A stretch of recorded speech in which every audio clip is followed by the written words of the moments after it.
Hi, everyone. Welcome to Terra Stories Impact Investing Series.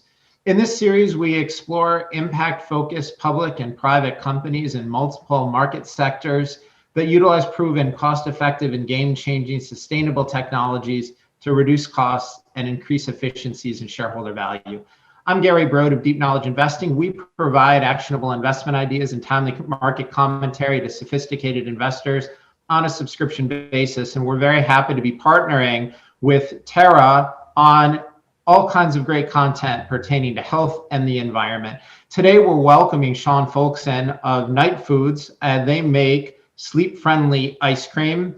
Sean, before we bring you into the conversation, I just want to let the people who are listening to this live know if you have questions, feel free to send them directly to me using the chat function here on Zoom, and we'll get as many of your questions answered as possible. First, Sean, thank you so much for joining us. Thrilled to have you. As a way of bringing you into the conversation, before we start talking about Nightfood's ice cream, let's talk a little bit about sleep. Sleep, in our opinion, is a hugely underrated health issue. If you go back to maybe the 80s and 90s, people had this sense of, work hard, party hard, I'll sleep when I'm dead. We're now finding out that might not be the best way to approach things. So just as a way of getting started, let's talk a little bit about sleep and why it's important. Well, look, sleep is one of the three pillars of health, along with nutrition and exercise. And it really, for a long time, hadn't been getting the respect that it deserves and that it commands. And what we're starting to see now is that shift in perspective that I think a lot of people are having, which is understanding the importance of sleep and sleep quality to a balanced and healthy lifestyle. Research indicates that how you sleep has so many residual effects, not only the next day, but long term in terms of health, energy levels, obviously, our ability to regulate emotionally. They've even done studies, the concept of beauty sleep is a real thing. They've done studies where they show somebody pictures of the same person, and they'll show them when they're well rested, and then a picture of that same person when they've been sleep deprived. And across the board, the more well-rested version of us is rated as being more attractive to the independent rater and the observer. So, and then there's obviously some really important long-term health benefits regarding heart disease and diabetes, our ability to regulate blood sugar. It's such an important piece. I mean, look, biologically, as a species, why is approximately 1/3 of our time on the planet invested in this activity if it's not critical to our life process? So, and people are starting to come around to it. I think a lot of us as consumers are still very resistant to the idea. We will still tend to scroll for an extra 15 or 20 or 40 minutes at the end of the day. We will still put off going to sleep a lot of times. So it hasn't really trickled down quite to consumers, but I think at least there's an awareness now where people realize they're doing something bad, as opposed to, like you said, a few decades ago where people didn't really even think about it much at all. I love the connection to appearance, right? How could you come up with a better tagline than "Eat Nightfood ice cream, be more attractive"? Yep. Better tomorrow. Right, exactly. So, given that there are all kinds of ways to approach sleep, right? Blackout shades, better bed, supplements like melatonin, pharmaceuticals like Ambien, putting your phone away instead of taking that or work to bed. There are all kinds of ways, exercise, all kinds of ways of approaching this issue. What got you interested in approaching sleep, which we all agree is an important health issue, from the point of view of snack foods? So I didn't actually come at it from that direction. I was approaching snack foods from the point of view of sleep rather than the alternative. So I was a nighttime snacker, and what I would eat at night originally wasn't healthy stuff. And then I switched to energy bars, nutrition bars, which were really high in protein, and they were basically pre-workout bars, because that's what I used to have in the house as a single guy. And I noticed when I switched to the healthier stuff, I actually had trouble falling asleep, and I would end up, being up for longer, and as a result, I would be hungry again. And again, the only thing I would have was energy bars. So I'd have more energy bars. So it was a cycle. And so I realized, well, I'm going to be snacking at night. I've always snacked at night, whether I'm eating something that's unhealthy, whether it's cookies, chips, or ice cream, or I'm eating something that's supposedly a little healthier, like an energy bar. It's impacting my sleep one way or the other, whatever you put in your body. And I learned this a long time ago, as most of us did. This is one of the lessons you learn in college. When you have some drinks maybe, and, you sleep a little differently after a night that you've been out having some drinks. And maybe even, if you had tequila, maybe instead of alcohol, you feel a little bit different the next day and you sleep differently. So, these were things that I noticed a long time ago. I never really put it all together until I did make that switch to energy and nutrition bars at night. So for me, it wasn't about how do we help people sleep better. Well, maybe we should try through nutrition. It was, I'm snacking at night anyway. Lots of people seem to be snacking at night anyway. What we're putting in our body is going to impact our sleep. Can we support better sleep through a more specific approach to our nighttime nutrition? And that's the way we attack the problem. And to be clear, Gary, and to follow up on that, if there are people out there that are having sleep issues and they're not nighttime snackers, right? As hard as it may be to believe, almost 15% of us don't snack at night almost ever. So if you're one of those people and you have terrible sleep problems, we're not suggesting night food. It's not a sleep aid. It's not something that we're recommending for insomniacs that just can't find a way to get to sleep.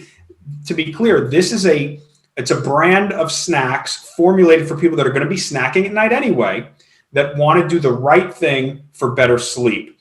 And we're not trying to even encourage nighttime snacking necessarily, but we know that humans are generally predisposed to snack at night, and they're specifically predisposed to make our least healthy choices of the day in that slot right before bedtime. And so this is an option. And again, we're not just an ice cream company. Ice cream is our first product, but ultimately all the things people crave at night and like to eat, cookies, chips, candy, those are all formats that we see ourselves in the coming years.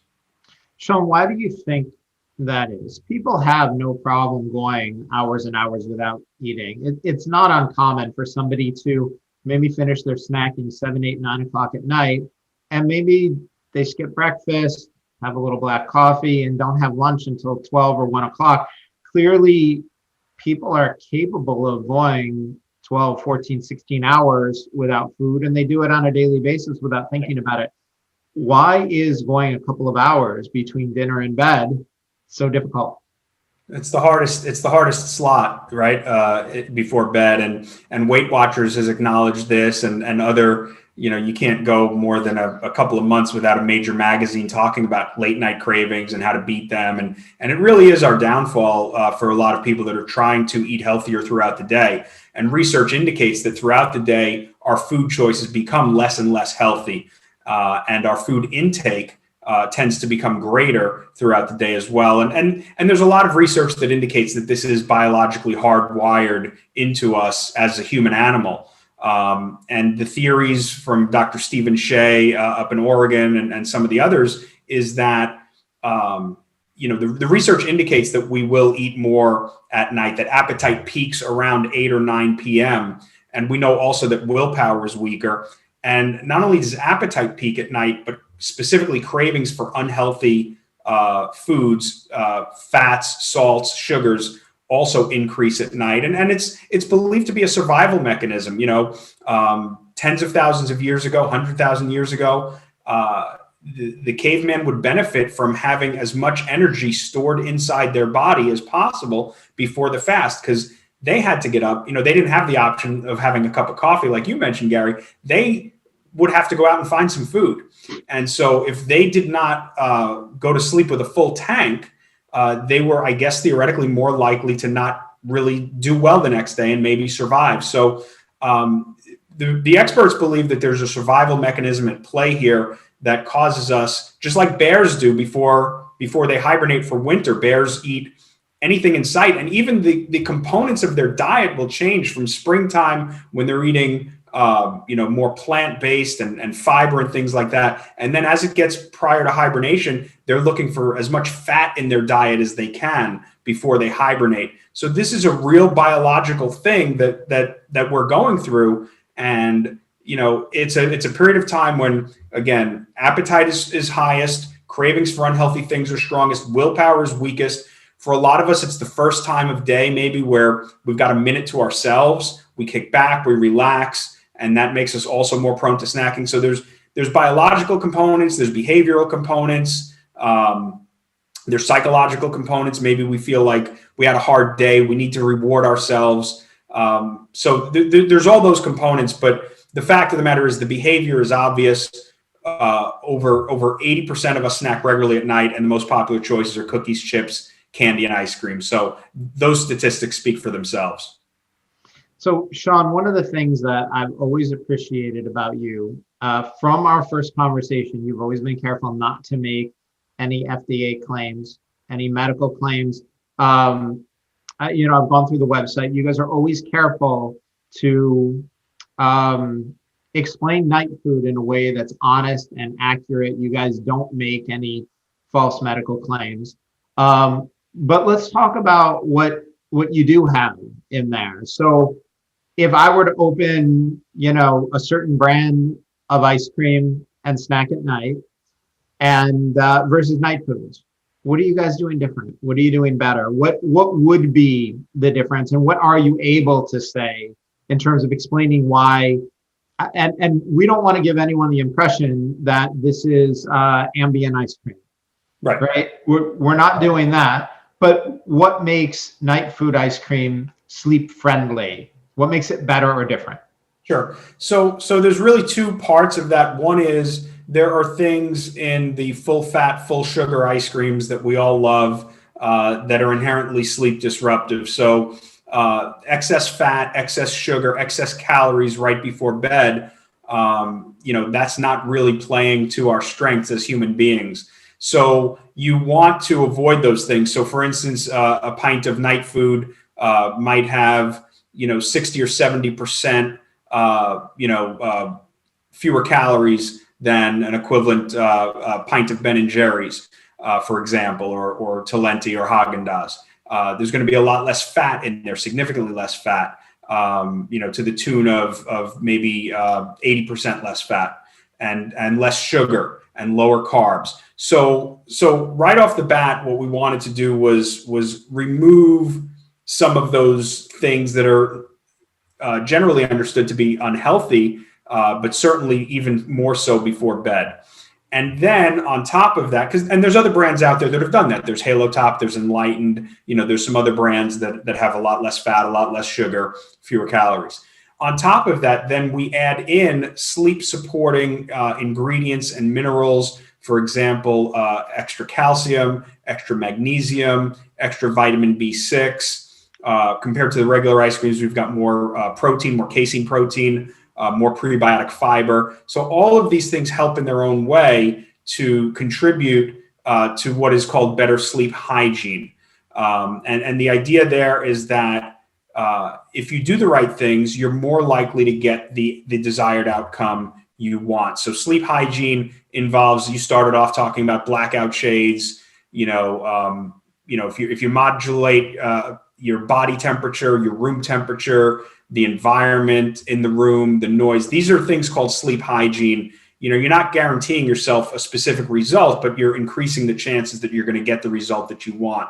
And that's the idea. So specifically, it's certain minerals, it's certain macronutrients that we have more of, certain macronutrients that we have less of, that contribute to this sleep-friendly nutritional profile. And we've got a team of leading sleep and nutrition experts, and we're always looking at how can we make our formulations more sleep-friendly and better for the consumer without sacrificing taste and the consumer eating experience as well. So, it's not ever a situation where a formulation is going to be considered, final and forever. There's always new and improved, and we're always working on those things as well as new research comes out, for example.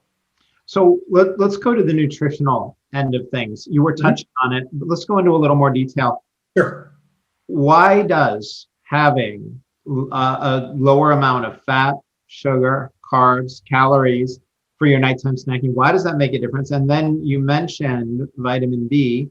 My understanding is vitamin B, or maybe it's B12 I'm thinking of. You're thinking of B12, yeah.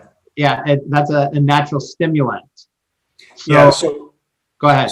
So what we're talking about is vitamin B6, which can enhance sleep quality, especially when combined with zinc and magnesium.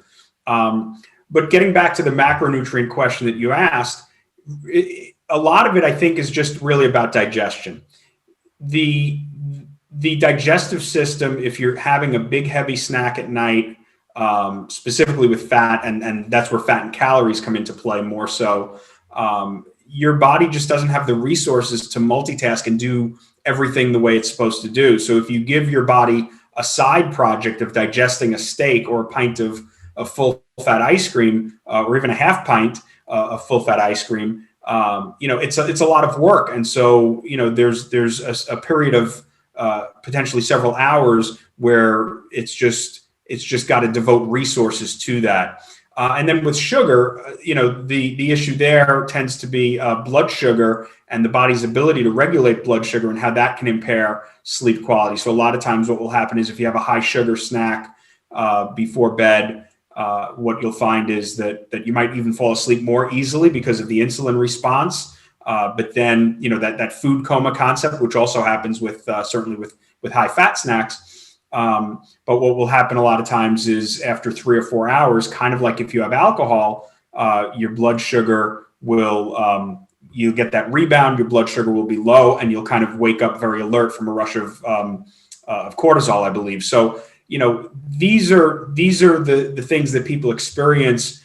Sodium as well. I know that there's also research out there about sodium and its impact on sleep quality. I don't know that exact mechanism. But all of these things have been studied and understood.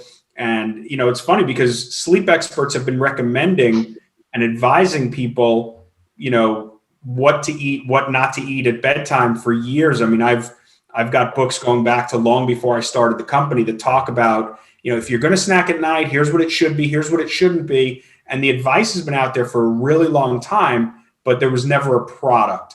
So these things are generally well understood and accepted in the scientific community. And really that information is kind of just now making its way. I think for a long time it was assumed, and when I started the company, I ran into a lot of this headwind, which was, well, people know they're not supposed to snack at night anyway. So, if they do it, they're just going to go off the rails, right? They're just going to eat whatever. And I think that over the last few years, in particular, last 10 years or so, we've seen billions of dollars of consumer spend move towards better for you snacks, whether it's Skinny Pop or Halo Top. But all of those snacks, while they are better for you, none of them was formulated with sleep in mind from a nutritional profile. So generally, having less sugar, less fat, less sodium, those things are beneficial. It's addition by subtraction for the reasons that I mentioned.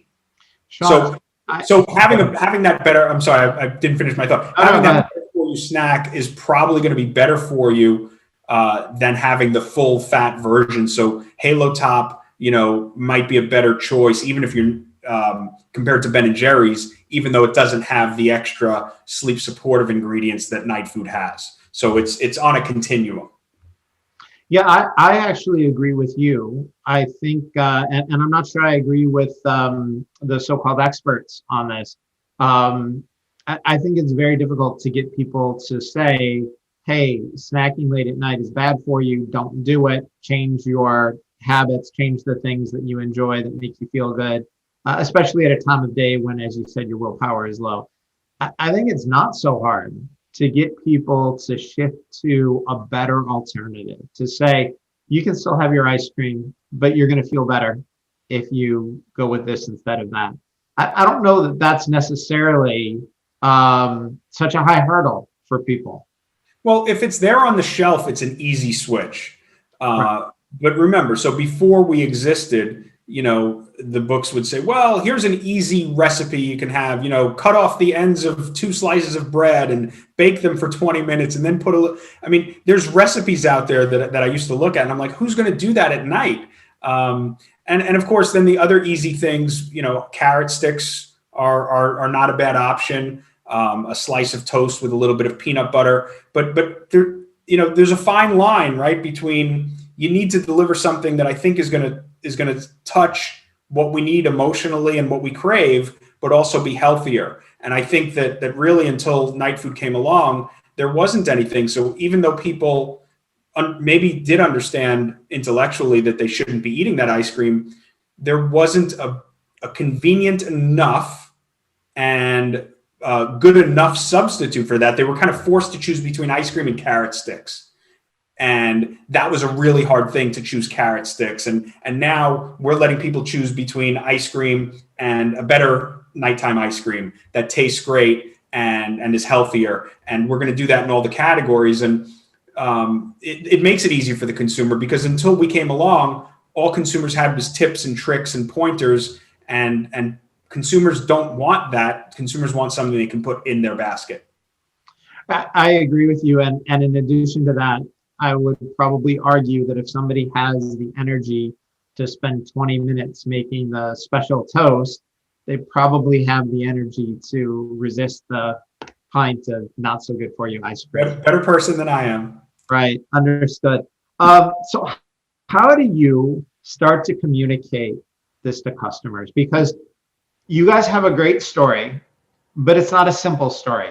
It's a little bit complicated. People, when they look at the packaging, they don't necessarily understand all of this and the nutritional aspects of it, the behavioral aspects of it, the importance to good sleep.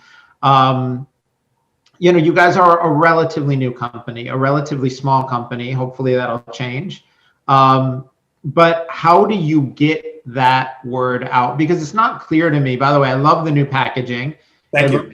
It looks great, but it's also not clear to me that somebody who is trying to get the shopping done before they have to pick the kids up is going to figure it out from Nightfood packaging, or see, the blue container and start looking it up online and figuring it out. How do you get that word out to people?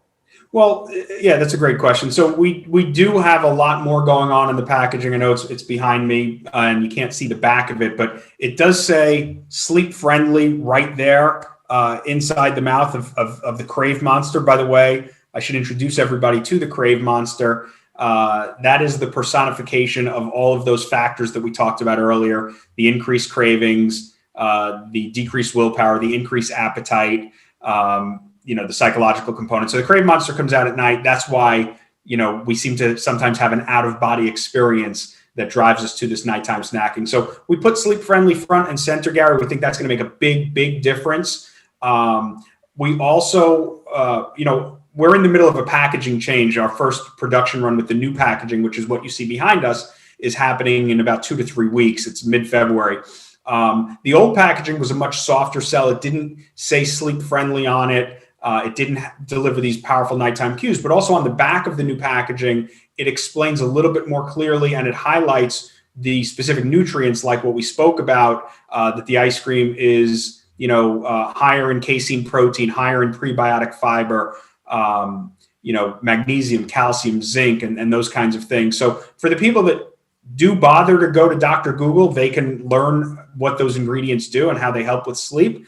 And for everybody else, we think we tell a much more concise story on the packaging now than we had. And not everybody's going to get it right away. But we believe that people love sleep, people love ice cream. And, once we do a better job of communicating to people what it is that Nightfood can deliver for them, and they give it a try and they see how delicious it is, because it really is, compared to any of the other healthy brands out there, by far, we think we've got the best taste and texture, and the general consumer feedback seems to really support that. Then we think that we will start to gain the kind of traction and really the exponential growth that we think this brand is worthy of, considering the problem that we're solving for this huge, huge chunk of the adult population. Understood. And, Sean, one of the things that's amazing to me, earlier in this conversation, you were talking about, the different chemical compounds and nutritional elements that make Nightfood a better option, that make your ice cream a better option. But there's some low-hanging fruit on the packaging behind you. I've had the opportunity to try your whole product line. By far, my favorite is your cold brew decaf. I think it's phenomenal. And when I think about it, it's incredible. We have it up here just for you. That's the flavor that's just for you, Gary, today. Thank you. Yeah, no, and by the way, you're right. The taste is terrific. You nailed the texture. And the thing that is amazing to me is, why does no one else do a decaf? Right? If everybody eats ice cream at night, why is everyone else's flavor the regular instead of decaf? It's incredible to me. To me, it seems like the kind of thing that would take all of 10 minutes and an executive memo from the head flavor person. Yeah. Well, and you know, it's interesting, and that's why we have the decaf front and center in a lot of our materials, because I think it really helps people better understand the brand value proposition. You know, people don't drink caffeinated coffee at night and then ambient coffee, caffeinated coffee in the morning and then ambient coffee at night. They just remove the caffeine. So, you know, which is a big step in the right direction. So, you know, look, this is something that if we do this right in 10 years, I mean, as you and I have talked about offline, the big consumer packaged goods companies, the food and beverage companies, they know this is coming.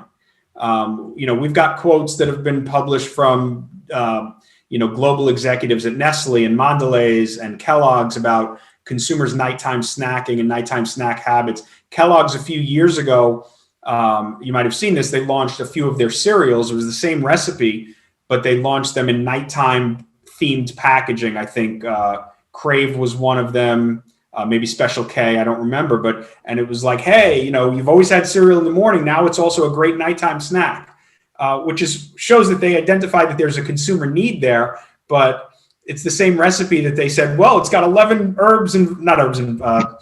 Kentucky Fried Chicken, 11 vitamins and minerals to help you energize your day. Oh, but by the way, you should also eat the exact same thing right before you want to go to sleep. So it was kind of a half-hearted effort, in my opinion, but it shows that they understand that the consumer need is there. I've spoken to some executives from some of these companies, some people that are no longer with those companies and have moved on, and they said it was kind of always on their radar to address this.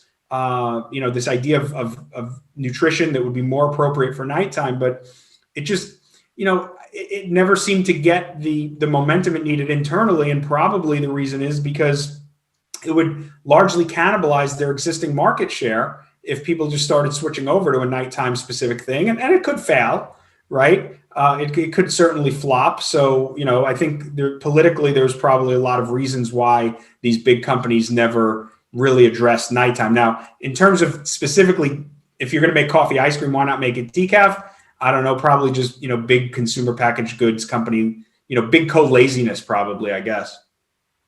Well, works for you. And by the way, for everyone listening, nobody has paid for any kind of endorsement here. We're talking to Sean because we think his product is interesting. And with Terra Stories, we always want to be talking about health, nutrition, the environment. But again, I will tell anyone who's listening, give Nightfood, the cold brew decaf, a try. That is, it's great product. And why in the world you'd be having coffee ice cream just before bed? That's not decaf. It makes no sense to me. Great question from Anne Volkwine. She wants to know where we can buy your product, what regions you're in, what main store outlets. And then her secondary question, which I think is a great one, how has COVID affected sales? Are you guys selling more in the stores, more mail order? I know mail order is an option for you guys. How do people find you? Yeah, so mail order is an option. It's not a focal point. It's relatively very expensive to be shipping ice cream. And it's really something where we do get people ordering all the time and we get repeat orders. But it's not something where we proactively are investing capital trying to drive an e-commerce arm of the business. But anybody can order the ice cream at buynightfood.com, nightfood.com, or just go to nightfood.com and click the link there. So obviously anybody in the lower 48 can get the ice cream that way. We're in divisions of some of the major supermarket chains. We're in Harris Teeter, which is a division of Kroger, and they have a very big presence from, I would say, Delaware down to South Carolina. We're also in a couple of divisions of Albertsons right now, which Shaw's and Star up in New England, and Jewel Osco around Chicagoland. And we're in some other chains, Lowe's Foods, which is very heavy in the Carolinas, Central Market, which is a division of H-E-B. They're in all the big cities in Texas. Rouse's, which is down around the Gulf Coast in New Orleans. Some stuff in the Pacific Northwest. And we've got a lot more to announce soon. We've got a major footprint that I think is going to start to change here in 2021. But we're in about 800 supermarkets right now. COVID, as such a young company, it's hard to tell. I mean, from a marketing standpoint, it definitely impacted our ability to do in-store demonstrations and certain other promotional activities that are just impractical at this point. So we do have a free pint program, which we've put in place to kind of replace the in-store demo. So anybody going to nightfood.com can register to get a free pint. They buy it locally, submit, it's 100% rebate. And we actually do 2 pints for pregnant women because Nightfood is the official ice cream of the American Pregnancy Association because of its healthier nutritional profile and sleep-friendly qualities. So we're doing that in response to COVID because we can't do the in-store demos. COVID has had some other impacts. I mean, it certainly seems that people are spending more time at home, so they're snacking more at night. They're also sleeping worse, but at the same time, consumers tend to retreat towards the tried and true legacy brands when times get tough. And so what we're seeing is that a lot of the newer brands are seeing a little bit of a retracing on their sales volumes as the year has worn on. And that's just human nature. And also, I think a lot of spending has shifted more to value brands as well as people, face the reality of what's going on economically. So those are all factors. But as a young and growing brand, we're just going to keep hopefully adding consumers, adding points of distribution, and growing the brand. And COVID has definitely had an impact. It hasn't been to our benefit, but we're just working through it. Sounds good. Sean, what else should we be asking you? What else should we be covering that we haven't? Oh, gee. I don't know.